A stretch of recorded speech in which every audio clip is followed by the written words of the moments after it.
Hello and welcome to our channel solo tales. और आज की हमारी मूवी का नाम है अनफॉरगिवेबल। दोस्तों, इस मूवी को साल 2023 में रिलीज किया गया था। तो चलिए शुरू करते हैं मूवी की बेसिक प्लॉट लाइन। कहानी की शुरुआत होती है पब्लिक टॉयलेट को दिखाते हुए। इस जगह को पूरी तरह से सील किया गया था क्योंकि यहाँ एक लाश पाई गई थी। इंस्पेक्टर हारू देखते हैं कि किलर ने विक्टिम कैंग को मारकर उसकी लाश यहीं छोड़ दी थी। लाश के साइड में हारू एक हैमर नोटिस करता है। बॉडी की पोजीशन, उतरे हुए कपड़े और हैमर को देख हारू अंदाजा लगाता है कि किलर ने कैंग का रेप करके उसे हैमर से मारा होगा। लाश के मुंह में हारू को एक डायरी का फटा हुआ टुकड़ा मिलता है जिसमें कि 10 साल पुरानी डेट लिखी हुई थी। आगे पुलिस स्टेशन में ऑफिसर माइलो बताता है कि विक्टिम का नाम कैंग था।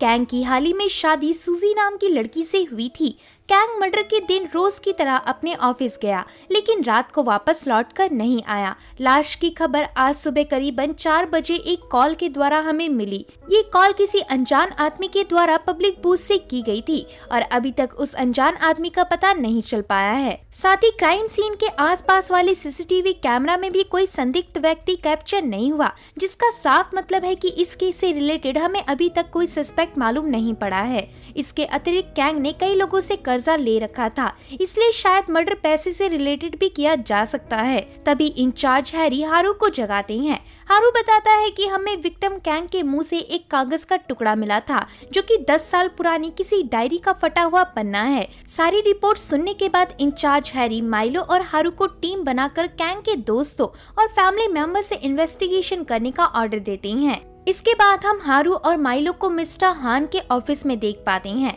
मिस्टर हान एक फार्मास्यूटिकल कंपनी के मालिक हैं और कैंग मिस्टर हान के ही ऑफिस में काम किया करता था। मिस्टर हान बताते हैं कि कैंग अक्सर लोगों से पंगे लिया करता था और मैं कैंग से जेल में 10 साल पहले मिला था। असल में कैंग और मिस्टर हान दोनों ही आर्मी में हुआ करते थे और इन्होंने अपनी सर्विस के टाइम पर जेल में भी काम किया था। इधर हारू मिस्टर हान को विक्टिम के पास मिले कागज के टुकड़े को दिखाते हुए कहता है, ये टुकड़ा हमें कांग की बॉडी से मिला। क्या आप हमें कांग के बारे में बता सकते हैं कि उसके जेल में कैसा बिहेवियर था? मिस्टर हान कहते हैं, कांग जेल में भी अपने सबऑर्डिनेट्स को बुली किया करता था। हान के ऐसा बोलते ही मूवी जाती है फ्लैशबैक में।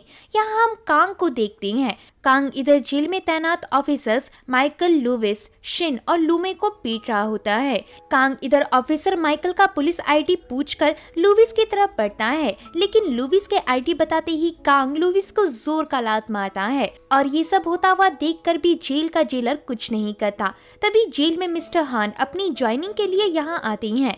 नेक्स्ट सीन में हम हान को माइकल के साथ देख पाते हैं। यहाँ मिस्टर हान माइकल से कैंग की कंप्लेंट करने को कहता है, लेकिन माइकल डर के मारे कांग के खिलाफ कुछ नहीं बोलता। प्रेजेंट में मिस्टर हान बताते हैं कि जेल का कोई भी ऑफिसर कांग के खिलाफ कभी नहीं बोलता था क्योंकि सारे ही ऑफिसर्स कांग से डरा करते थे। असल में कांग मेरी तरह एक आर्मी ऑफिसर था, जिस कारण से मैं भी कोई कड़ा फैसला उस समय नहीं लेना चाहता था। हान से इन्वेस्टिगेशन करने के बाद हारू और माइलो वापस पुलिस डिपार्टमेंट में आती हैं। इधर हारू इंचार्ज हैरी को बताता है कि कांग जेल में भी पुलिस ऑफिसर्स को बुली किया करता था और जेल से निकलने के बाद भी कांग अपने ऑफिस में कई लोगों से झगड़ता था, यानी कि कांग के मर्डर्स के सस्पेक्ट बहुत सारे हो सकते हैं। तभी ऑफिसर जेम आकर बताती हैं, जेल में कांग जिन लोगों को बुली किया करता था उनमें से एक ऑफिसर यानी कि लुविस ने 10 साल पहले ही जेल में आत्महत्या कर ली थी, जिसका रीजन आज तक किसी को पता नहीं चल पाया। नेक्स्ट मॉर्निंग हम हारू और माइलो को मिस मैरी यानी कि लुविस की मॉम से मिलता हुआ देख पाती हैं। मिस मैरी से इन लोगों को बस इतना पता चल पाता है कि मैरी ने अकेली ही लुविस को बड़ा किया था और मैरी की फाइनेंशियल कंडीशन इतनी अच्छी नहीं थी, यहाँ तक कि अब भी मैरी हाउस हेल्प का काम करती हैं और लुविस ने आत्महत्या क्यों की थी इसका भी मैरी को कुछ पता नहीं। मैरी की बातें सुन हारू कहता है, हम कांग का मर्डर केस सॉल्व कर रहे हैं, ना कि आपके बेटे का सुसाइड केस। तो बस आप हमें कैंग और लुविस से रिलेटेड ही बातें बताएं। मैरी हारू के इस सवाल का कुछ जवाब नहीं दे पाती क्योंकि मैरी पहली बार कैंग का नाम सुन रही थी। मैरी से इन्वेस्टिगेशन करने के बाद जब माइलो और हारू कार में होती हैं, तभी हारू को हॉस्पिटल से कॉल आता है। नेक्स्ट सीन में हम कैंग की डेड बॉडी देख पाते हैं।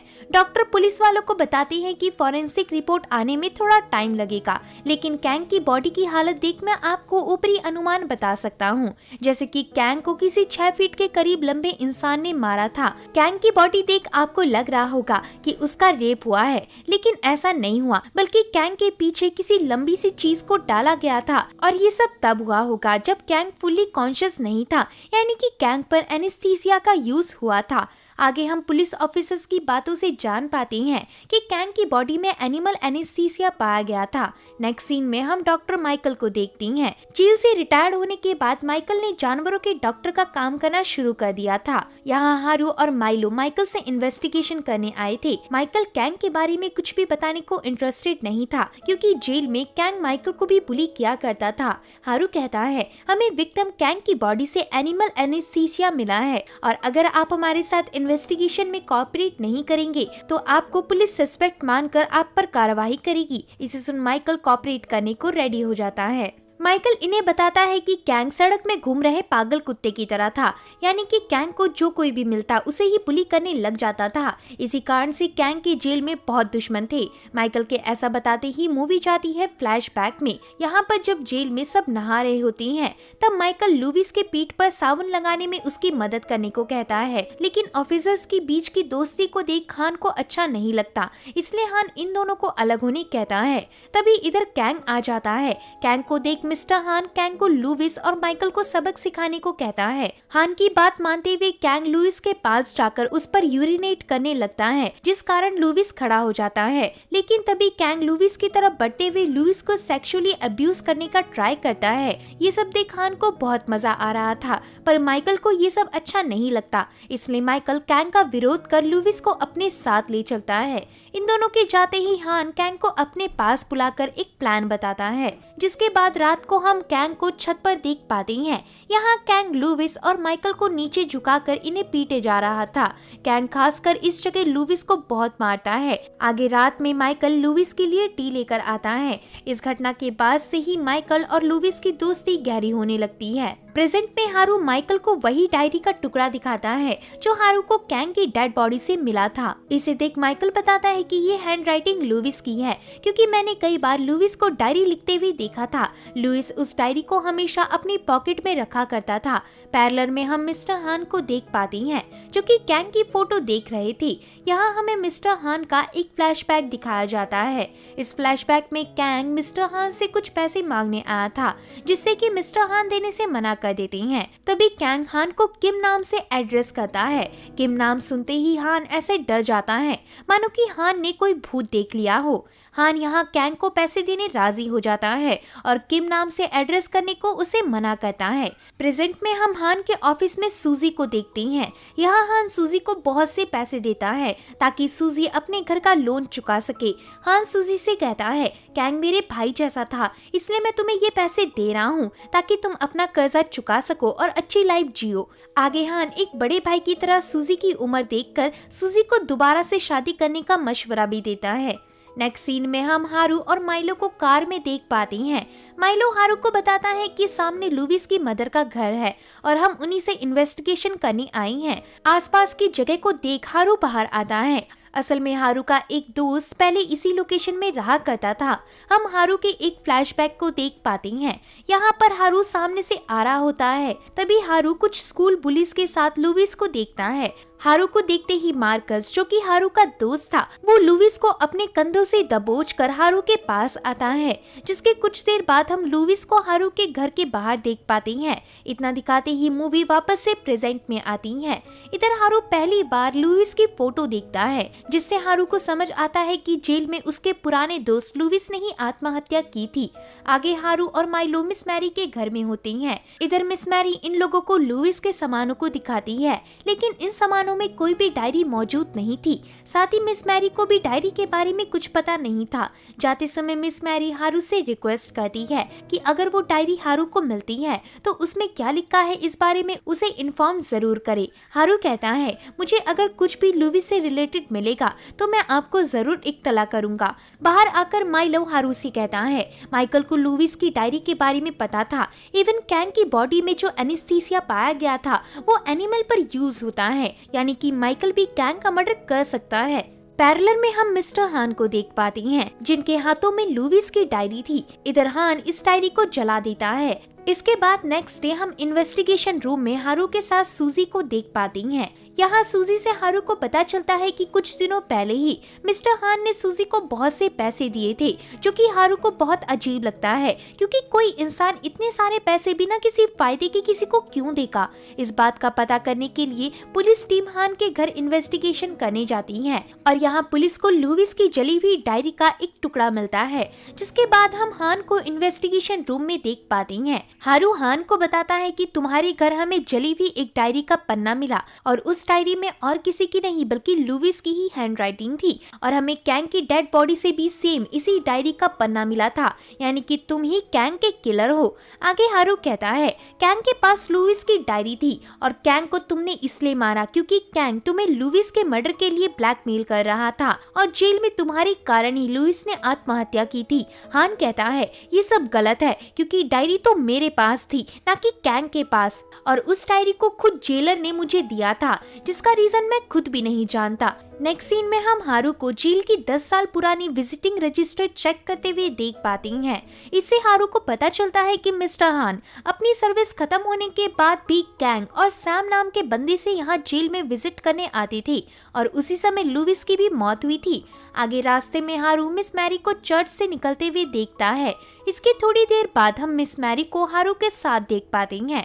यहाँ मिस मैरी बताती है कि लुविस की मौत के बाद मैं कई बार जेल गई ताकि लुविस की मौत का रीजन पता कर सकूं, लेकिन मुझे कुछ पता नहीं चल पाया। इसे सुन हारू भी बताता है कि लुविस की डायरी जिससे कोई क्लू मिल सकता था वो भी जल चुकी है। जली हुई डायरी की बात सुन मिस मैरी कहती है, आर्मी में ज्वाइन होने से पहले जब लुविस स्कूल में था तब वो एक बार बहुत मायूस हो गया था, इतना मायूस कि उसने खुद को अपने रूम में लॉक कर लिया था। जिसके अगले ही दिन मुझे लुविस के दोस्त मार्कस ने बताया लुविस के गे होने की बात पूरे स्कूल में पता चल गई है, इसलिए लुविस डिप्रेशन में है। ये बात पता चलते ही मैंने लुविस पे ज्यादा ध्यान देना शुरू कर दिया, जिससे लुविस ठीक भी हो गया था।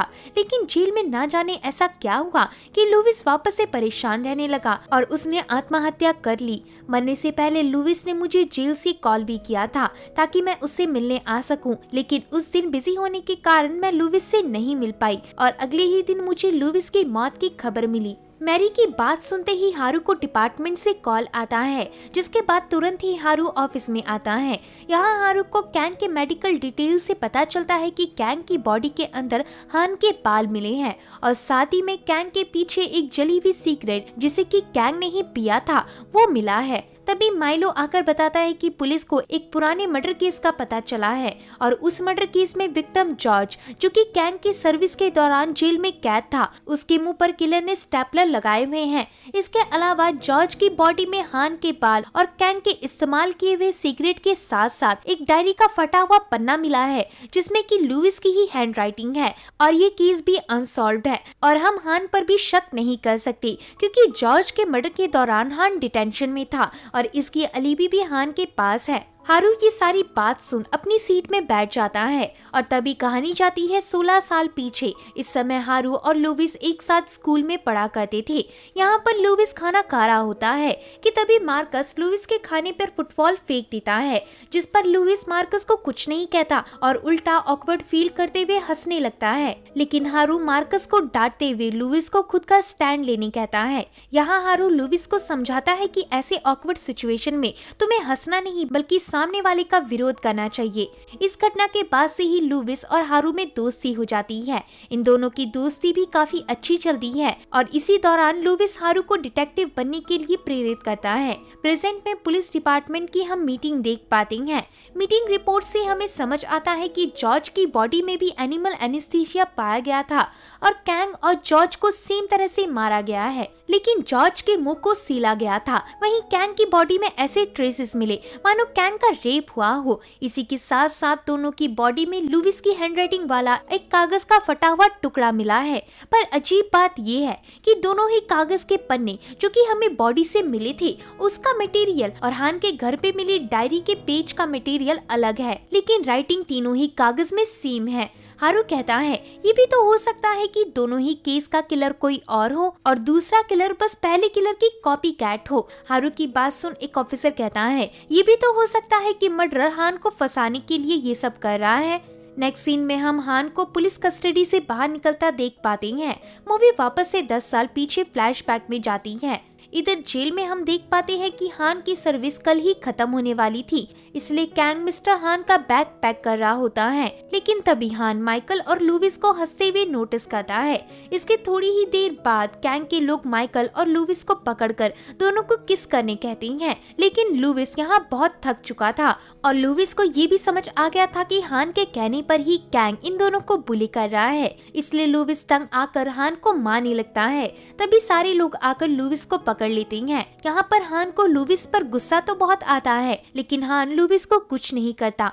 इसके अगले ही दिन हम हान को जेल से निकलता देख पाते हैं। आगे कुछ दिनों बाद लुविस सुबह सुबह 5 बजे उठकर जेल में कैदियों की एंट्री करवाने के लिए बाहर जाता है। लुविस के पीछे पीछे कैंग भी जाता है। इन दोनों को बाहर जाते हुए मार्कस भी नोटिस कर लेता है, लेकिन सुबह होने के कारण मार्कस वापस से सो जाता है। फिर जब मार्कस की नींद खुलती है तब वो देखता है कि लुविस अपने बिस्तर में रो रहा था, वहीं कैंग हंसे जा रहा था। इस घटना के नेक्स्ट डे ही लुविस आत्महत्या कर लेता है। जिसके बाद जब मार्कस लुविस के सामानों को हटा रहा होता है तभी जेलर के हाथों लुविस की डायरी लगती है, जिसे पढ़ते ही जेलर अपने पास रख लेता है।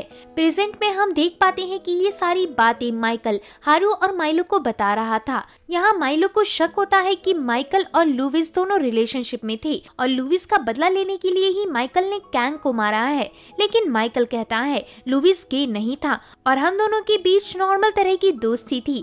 तभी हमें हारू का एक फ्लैशबैक दिखाया जाता है जिसमें कि लुविस हारू को प्रपोज कर रहा था, लेकिन यहाँ हारू को लुविस से घिन आती है और जल्दबाजी में हारू लुविस पर अंडा फोड़कर भाग जाता है। इस दिन के बाद से ही हारू ने लुविस को इग्नोर करना शुरू कर दिया था और इसी रीजन से एक बार लुविस हारू से मिलने उसके घर भी आया था, पर इधर हारू लुविस से दोस्ती तोड़कर अपने रूम में चला जाता है।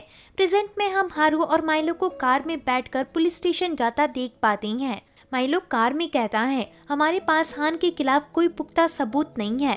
इस बात को सुन हारू को गुस्सा आ जाता है, इसलिए हारू कार से निकलकर यहाँ से चला जाता है। इसके बाद हम माइलो को कई सारे फार्मास्यूटिकल्स और डिलीवरी पार्टनर से इन्वेस्टिगेशन करता हुआ देख पाती हैं। माइलो ऐसा इसलिए कर रहा था ताकि माइलो को पता चल सके कि हाल फिलहाल कितने लोगों ने एनिमल एनेस्थीसिया ऑर्डर किया है, लेकिन इससे माइलो को कुछ खास पता नहीं चल पाता। दूसरी तरफ हारू जेल में जाकर इन्वेस्टिगेशन करता है। यहाँ पर हारू की मुलाकात सैम से होती है। सैम वही दूसरा शख्स है जिससे हान जेल से निकलने के बावजूद भी अक्सर मिलने आया करता था और सैम एक कैदी था, न कि कोई ऑफिसर, इसलिए हान का सैम से मिलना बहुत ही अजीब था। पैरेलल में माइलो को सीसीटीवी फुटेज से पता चलता है कि कैंग के मर्डर वाले दिन माइकल जल्दी घर चला गया था और उसी दिन माइकल की कार कैंग के मर्डर सीन के आसपास देखी गई थी। इस सीसीटीवी फुटेज की रिपोर्ट माइलो माइकल को दिखाता है और माइकल को कन्फ्रंट करता है, लेकिन माइकल इसे एक कोइंसिडेंट बताकर माइलो को जाने कहता है। वहीं जेल में हारू सैम को लुविस और हान की फोटो दिखाता है और लुविस के साथ जेल में क्या हुआ था इस बारे में पूछता है, लेकिन सैम यहाँ लुविस को जानने से साफ इनकार कर देता है और कहता है कि मैं कभी लुविस से नहीं मिला। तभी हारू कहता है हमें लुविस की डायरी मिली है जो कि लुविस जेल में लिखा करता था, अगर उसमें कुछ भी तुम्हारे खिलाफ मिला तो फिर तुम्हें वापस से जेल आना पड़ेगा और इस बार तुम्हारी सजा दुगनी होगी। इसे सुन सैम डर जाता है और अपना मुंह खोलने को तैयार होता है। मूवी जाती है फ्लैशबैक में। यहाँ हम सैम को कई सारे कैदियों के साथ सुबह के टाइम में जेल में आता देख पाते हैं। ये वही सीन था जब लुविस सुबह 5 बजे जेल में कैदियों को एंट्री करवाने के लिए निकला था। जेल में एंट्री के दौरान सैम और सैम का साथी जॉर्ज लुविस से बाथरूम का रास्ता पूछते हैं, तो अब लुविस इन दोनों को बाथरूम तक ले चलता है, लेकिन बाथरूम में पहुँचते ही सैम का साथी जॉर्ज गेट बंद कर देता है और बाहर चला जाता है। वहीं सैम लुविस को पकड़कर लुविस का रेप कर डालता है। हम देख पाते हैं कि कैंग ये सब होते हुए देख रहा था। प्रेजेंट में हम हारू को मार्कस के बार में देख पाते हैं। हारू यहाँ लुविस के ऊपर हुए जेल वाले हादसे पर बहुत ज्यादा दुखी था। हारू मार्कस को बताता है कि मैं अभी हमारे एक क्लासमेट लुविस से रिलेटेड केस पर इन्वेस्टिगेशन कर रहा हूँ। लुविस का नाम सुन मार्कस को कुछ याद आता है और मूवी वापस से जाती है फ्लैशबैक में। इधर हम किम, मार्कस और मार्कस की टीम को लुविस के घर में देख पाती हैं। किम भी लुविस की तरह ही एक ऐसा बच्चा था जो कि मार्कस की टीम से बुली हुआ करता था। इस जगह ये लोग लुविस के घर पर पार्टी करने आए थे। यहाँ किम इन लोगों को अकेले में बताता है कि लुविस गे है और मुझे पता चला है कि लुविस ने हारू को भी प्रपोज किया था, लेकिन हारू ने लुविस का प्रपोजल एक्सेप्ट नहीं किया और अपना स्कूल चेंज कर लिया। इस बात को सुन मार्कस को बहुत हंसी आती है। तभी किम इन लोगों को एक प्लान बताता है जिससे कि ये लोग लुविस को और परेशान कर सकेंगे। नेक्स्ट डे हम किम और लुविस को क्लास में अकेले देख पाते हैं। इधर किम लुविस से कहता है, मुझे मार्कस ने एक डेयर दिया था और उस डेयर के हिसाब से अगर तुम एक बार हेनरी को किस करोगे तो वो तुम्हें और मुझे बुली करना छोड़ देगा। यहाँ लुविस इस डेयर को मानने से इनकार कर देता है, लेकिन तभी हेनरी क्लास में आ जाता है जो कि इन दोनों का ही क्लासमेट था।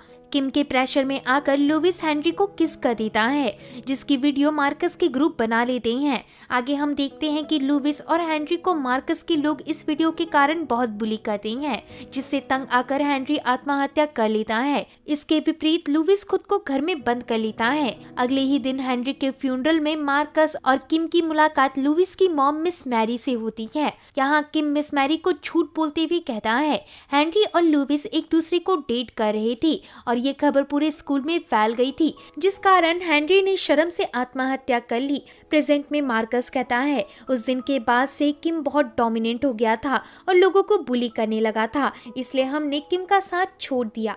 ऐसा बोलते हुए मार्कस किम का पूरा नाम बताता है जो कि हान सो किम था, यानी कि मिस्टर हान ही किम है और यही रीजन था कि हान बार बार लुविस को ही तंग किया करता था। मार्कस की बात सुन हारू को बहुत गुस्सा आता है, इसलिए हारू हान के घर जाकर हान को बहुत मारता है। तभी हान के बॉडीगार्ड्स आकर हारू को पकड़ लेते हैं, लेकिन हान सब लोगों को बाहर जाने कहता है। हान हारू से कहता है, मैंने तो बस लुविस को बुली किया था, उसके मर्डर से मेरा कोई लेना देना नहीं है। इसे सुन हारू कहता है, तुम और कांग एक ही नाव में सवार थे और मैं तुम्हारे खिलाफ सबूत जमा करके तुम्हें जेल पहुंचा कर रहूंगा। ऐसा बोलकर हारू यहाँ से चला जाता है। इसके बाद हम हारू को पुलिस स्टेशन में सोता हुआ देख पाते हैं। इधर हारू को लुविस का सपना आता है। सपने में हारू ने लुविस का हाथ पकड़ा हुआ था, लेकिन अगले ही पल हारू देखता है कि हारू ने एक बोरी पकड़ी हुई थी और लुविस ने खुद को मार लिया था। इस सपने को देख हारू की नींद खुल जाती है। दूसरी तरफ हम माइकल को देखते हैं जो कि अपनी और लुविस की फोटो देख रहा था। वहीं पैरेलल में सैम को जेल से रिहाई मिल जाती है। इसके बाद नेक्स्ट डे हारू जब पुलिस स्टेशन के बाथरूम में होता है तब वो एक क्लीनिंग लेडी को स्टूल में चढ़कर मिरर साफ करते हुए देख पाता है। इसे देख हारू को समझ आता है कि मर्डर कोई 6 फुट के करीबन इंसान नहीं है, बल्कि उसने स्टूल का यूज करके कैंग को मारा था। हारू बाथरूम से बाहर आकर जल्दी से इन्वेस्टिगेशन बोर्ड को देखता है, जहाँ पर जॉर्ज, कैंग, लुविस और हान की फोटो लगी हुई थी। इन फोटोज को देख हारू तुरंत ही पुलिस स्टेशन के बाहर निकल आता है और माइलो भी हारू के पीछे जाता है। हारू माइलो से कहता है, मुझे सैम से कुछ इन्वेस्टिगेशन करनी है। नेक्स्ट सीन में हम इन दोनों को सैम के घर में देखते हैं, लेकिन सैम को किलर अब तक मार चुका था। यहाँ पर किलर ने सैम को मारकर उसके जेनिटल पार्ट्स को फेंक दिया था। माइलो रेडियो से पुलिस को इत्तला करने अपनी कार के पास जाता है। माइलो के जाते ही हारू देखता है कि सैम को भी हथौड़े से मारा गया था और सैम के मुंह के अंदर भी लुविस की हैंडराइटिंग वाली एक पर्ची थी। तभी हारू की नजर डस्टबिन में जाती है और यहाँ हारू को एक रिंग मिलती है।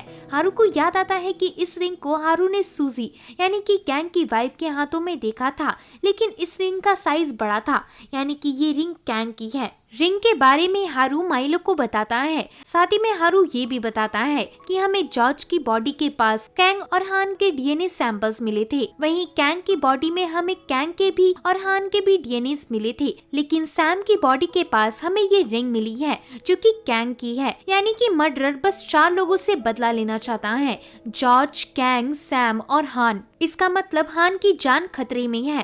पैरेलल में हम हान को देख पाते हैं।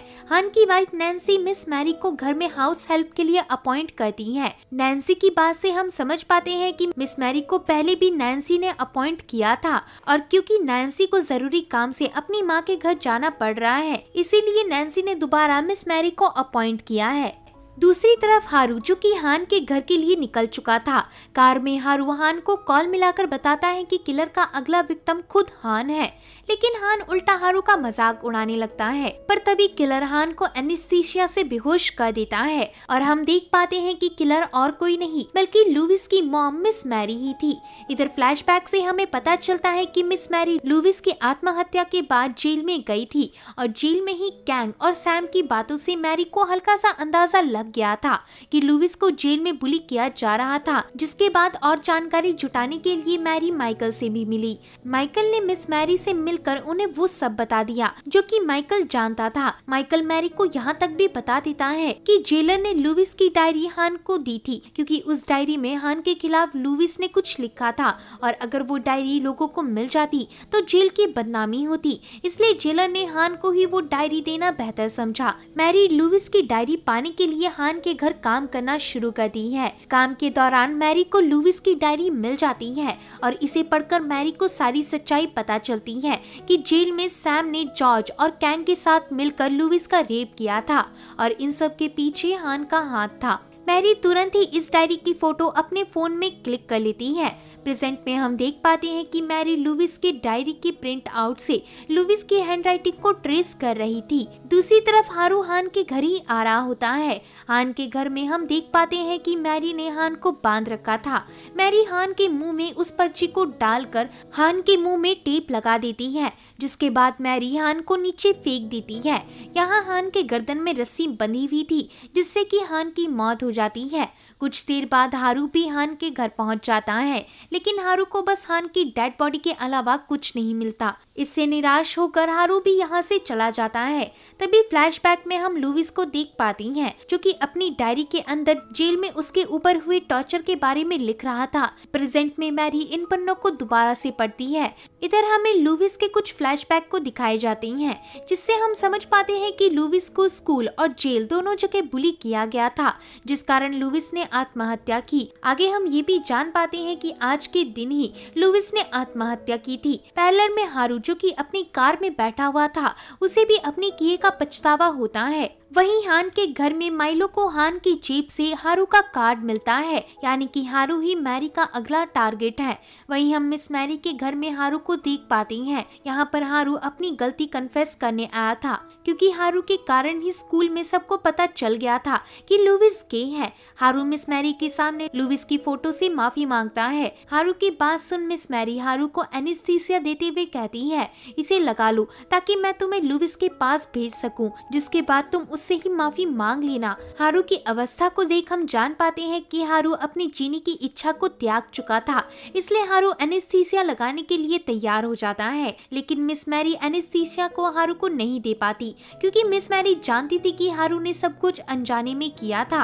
इधर मिस मैरी हारू से अपना गुनाह कन्फेस करते हुए बताती है कि मैंने ही कैंग, जॉर्ज, सैम और हान को मारा है और मेरा आखिरी शिकार तुम थे, लेकिन मैं ऐसा नहीं कर पाई क्योंकि मेरा बेटा तुमसे प्यार करता था। मैरी के इतना बताते ही पुलिस भी यहाँ आ जाती है और मैरी के गेट को खोलने की कोशिश करने लगती है कि तभी मैरी खिड़की से कूदकर आत्महत्या कर लेती है। वहीं हारू मिस मैरी को बचा नहीं पाता। इस घटना के कुछ समय बाद हारू माइलो के साथ मिस मैरी और लुविस की सिमेट्री को विजिट करता है और इतना दिखाते ही मूवी एंड हो जाती है। तो होप है कि दोस्तों आपको ये मूवी पसंद आई होगी। अगर वीडियो पसंद आता है तो वीडियो को लाइक और चैनल को सब्सक्राइब करें। मिलते हैं ऐसे ही एक और मजेदार वीडियो के साथ। तब तक के लिए आप अपना ध्यान रखें। धन्यवाद।